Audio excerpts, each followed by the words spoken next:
উপস্থিত হয় ৰহমৰীয়াবাসীৰ এই সমস্যাটো দীৰ্ঘদিন ধৰি চলি আছে। আমি সৰুৰ পৰা এইটো শুনিয়ে থাকোঁ।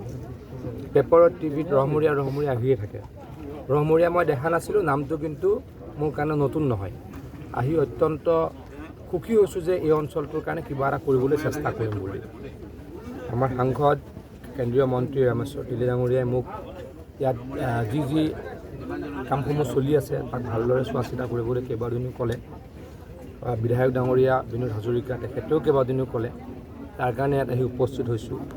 আমাৰ প্ৰাক্তন বিধায়ক মোৰ জ্যেষ্ঠ ভাতৃ ঋতুপৰ্ণ বৰুৱা ডাঙৰীয়াও কয়। আহি গোটেইখিনি চাইছোঁ আৰু এখেতলোকে যেনেকৈ কয়, সাংসদ বিধায়ক ডাঙৰীয়াই মোক তেখেতলোকৰ পৰা মই পৰৱৰ্তী সময়তো পৰামৰ্শ ল'ম কেনেকৈ আৰু কাম কৰি এই সমস্যা স্থায়ীভাৱে সমাধান কৰিব পাৰোঁ তাৰ কাৰণে কাম।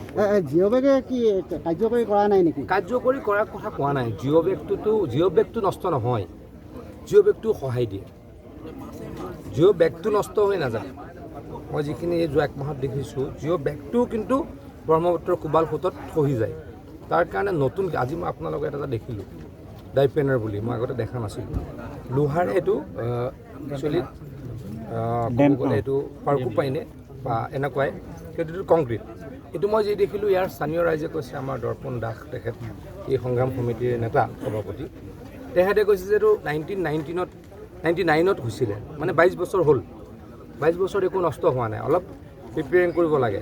তেলিদাই কৈছে এবাৰ ৰিপেয়াৰিং কৰি দিম। এই মডেলটো মোৰ মতে অলপ কম খৰচত ছাকচেছফুল মডেল হ'ব লাগে। সেইটো অসমৰ অন্য জেগাতো কৰিবলৈকে যত্ন কৰিম। ছাৰ আৰু এটা কথা আছিলে, এই নদী সম্পৰ্কত কিবা গৱেষণাৰ কাৰণে চিন্তা চৰ্চা কৰিছে নেকি? চলি আছে। ছাৰ, আপোনাৰ আগ্ৰহী ভূমিকা আমি সকলোৱে সমৰ্থন কৰিছোঁ, কিন্তু অতি শেহতীয়াকৈ ৰহমাৰীয়া এই অঞ্চলতে মানে চিলনি নকৰাকৈ কিছু কাম শেহতীয়া তথ্যটো আপোনাৰ হাতত আছে। মই জানো চিলনি নকৰাকৈ যিখিনি পেলাইছে আকৌ কৰিব লাগিব। মই ইঞ্জিনিয়াৰ কৈছোঁ, তাৰ বিল যাতে ছাবমিট নকৰে, যদি নকৰাকৈ ছাবমিট কৰে বিল নিদিওঁ।